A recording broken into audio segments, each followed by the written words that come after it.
আকাশটা রঙিন, তুমি ছাড়া মাবুদ আমি ঠিকানাবিহীন, তুমি ছাড়া মাবুদ আমি ঠিকানাবিহীন। সকাল সন্ধ্যা ও সুখে আমার কল্পে নামে যত না হাজার জিকির শিফা হয়ে মন থেকে ফেলেতে সব কামনার পাহাড়। লা ইলাহা ইল্লাল্লাহ লা মাহবুবা ইল্লাল্লাহ লা মাওজুদা ইল্লাল্লাহ লা মাকসুদা ইল্লাল্লাহ লা নাখাফু ইল্লাল্লাহ হাসবি রাব্বি জাল্লাল্লাহ। এতটুকু শুধু শুনতে চাই। মনিটরগুলো চলে যায় কেন আঙ্কেল? মনিটর চলে গেছে তো, চলে যাচ্ছে মনিটর। হাসবি রাব্বি জাল্লাল্লাহ। এতগুলো যুবকের আওয়াজ এত কম হতে পারে নাকি? আমি বলে থাকি বর্তমান প্রজন্ম হলো গোল্ডেন প্রজন্ম। কি প্রজন্ম? পৃথিবীর ইতিহাসে এত চমৎকার চমৎকার আবিষ্কারে দেখা এই প্রজন্ম পেয়েছে, পৃথিবীর বুকে আর কোনো প্রজন্ম এত আবিষ্কারে দেখা পায়নি, ঠিক কিনা? যদি ইতিহাস দেখি তাহলে দেখতে পাবো 30 বছর আগে আমরা কখনো মোবাইল ফোনে ভিডিও কলে তার ছাড়া কথা বলতে পারবো এরকম চিন্তা করেছি? কল্পনা করতে পেরেছিলাম? কিন্তু এখন আমরা এখানে বসে আমেরিকার লাইভ দেখি, ঠিক কিনা? সৌদি আরবের কাবা শরীফ, মক্কা শরীফ আমরা লাইভ দেখি। এত চমৎকার আবিষ্কারের সাক্ষাৎ সুযোগ পেয়েছে এই প্রজন্ম। আমি তো বলতে পারি এই প্রজন্ম গোল্ডেন প্রজন্ম, ঠিক কিনা? পৃথিবীর বুকে শ্রেষ্ঠ প্রজন্ম হলো এই প্রজন্ম, ঠিক কিনা? একইভাবে আগে আমরা গ্রামে গঞ্জে আমরা দেখতাম যুবকদের মোবাইল থেকে গান বাজতো, ও প্রিয়া তুমি কোথায় ফাইটটা যায় মার্কা গান, ঠিক কিনা?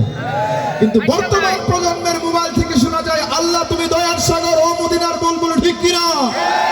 যে প্রজন্ম ইসলাম শিখছে, ইসলাম জানছে, আমি তো বলতে পারি সেই প্রজন্মের হাতে যদি বাংলাদেশের ক্ষমতা আসে, এই দেশে কোনো দুর্নীতি থাকবে না, ইসলাম দ্রোহী নাস্তিক বেঈমান থাকবে না। তো সেই প্রজন্মের গলার আওয়াজ হবে বিড়ালের মতো, ঠিক কিনা? কয়েকজন তো ঠিক বলেছেন। কার মতো থাকবে?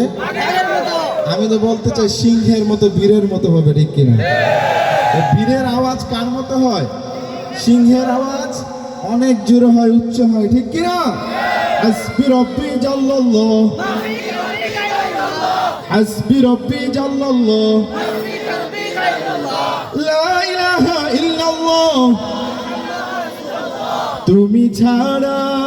তুমি ছাড়া মাবুদ আমি ঠিকানাবিহীন, তুমি ছাড়া মাবুদ আমি ঠিকানাবিহীন। সবুজ ঘাসের কচি ডগায় শিশির জমা হলো, সেই শিশিরের মুক্ত জেলে দিল। সবুজ ঘাসের কচি ডগায় শিশির জমা হলো, সেই শিশিরের বিরালো মুক্ত জেলে দিল। অবাক হয়ে দেখছো কি মন, ভাবছো কি মন বলো, অবাক হয়ে দেখছো কি মন, ভাবছো কি মন বলো। সুবহানাল্লাহ বলো রে মন, সুবহানাল্লাহ বলো, ঠিক কিনা? সুবহানাল্লাহ বলো রে মন, সুবহানাল্লাহ বলো। ছোট্ট শিশুর কচি ঠোঁটে এখন শব্দ খেলে, কেউ বুঝে না মায়ের আকুল হৃদয় নেচে উঠে। ছোট্ট শিশুর কচি ঠোঁটে এখন শব্দ খেলে, কেউ বুঝে না মায়ের আকুল হৃদয় নেচে উঠে। মায়ার এমন মাখামাখি কার করুণাই হলো, মায়ার এমন মাখামাখি কার করুণাই হলো।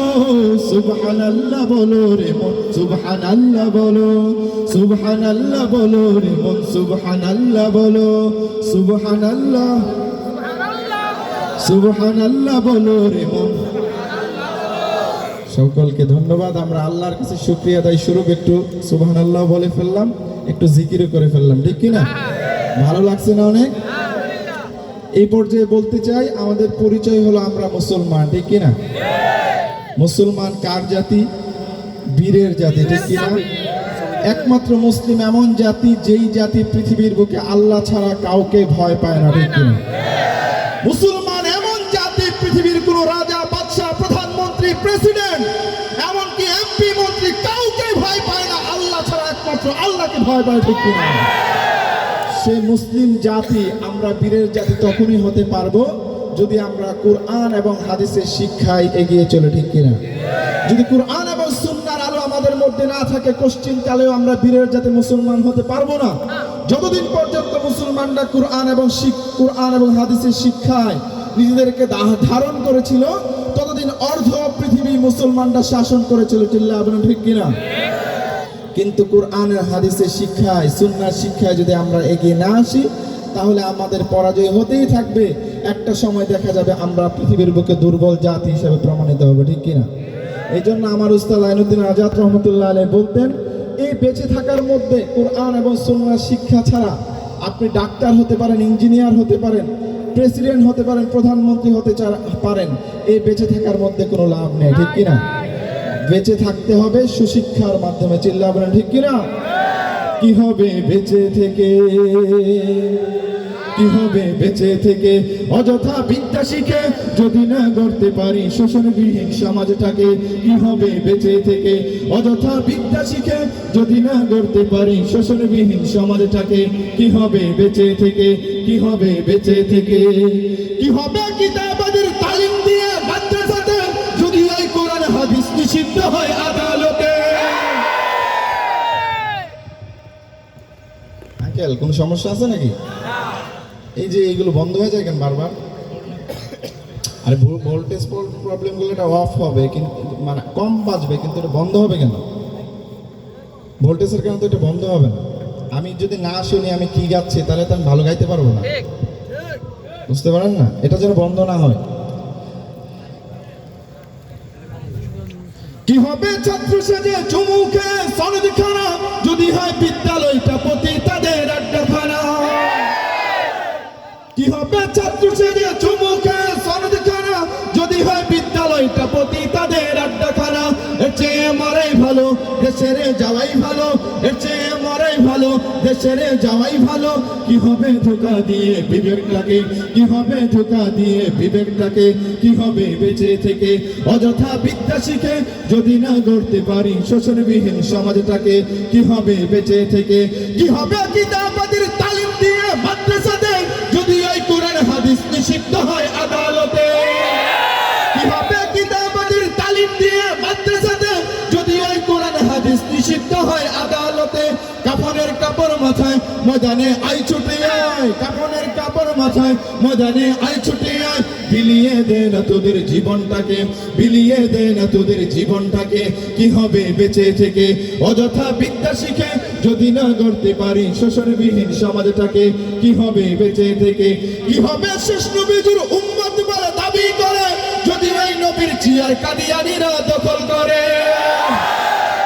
কি হবে শেষ নবীর উম্মত বলে দাবি করে যদি এই নবীর চেয়ার কাদিয়ানীরা দখল করে? নবীজির জন্য যদি রক্তের বহে নদী, নবীজির জন্য যদি রক্তের বহে নদী, তবুও হটবো না এই দাবি থেকে, তবুও হটবো না এই দাবি থেকে। কি হবে বেঁচে থেকে অযথা বিদ্যা শিখে যদি না গড়তে পারি শোষণবিহীন সমাজটাকে? কি হবে বেঁচে থেকে, কি হবে বেঁচে থেকে? কি হবে আলেম হয়ে ইমাম সেজে সমাজেতে পারে যদি সত্য কথা উচ্চ স্বরে না বলিতে? কি হবে আলেম হয়ে ইমাম সেজে সমাজেতে পারে যদি সত্য কথা উচ্চ স্বরে না বলিতে? চাকরি ভয় করো যদি ছেড়ে দাও ওই না গদি, চাকরি ভয় করো যদি ছেড়ে দাও ওই না গদি। কি হবে ধোঁকা দিয়ে আল্লাহকে, কি হবে ধোঁকা দিয়ে আল্লাহকে? কি হবে বেঁচে থেকে অযথা বিদ্যা শিখে যদি না গড়তে পারি শোষণবিহীন সমাজটাকে? বেঁচে থেকে কোনো লাভ আছে? মনিটরগুলো বাড়ান, মনিটরগুলো বাড়ান।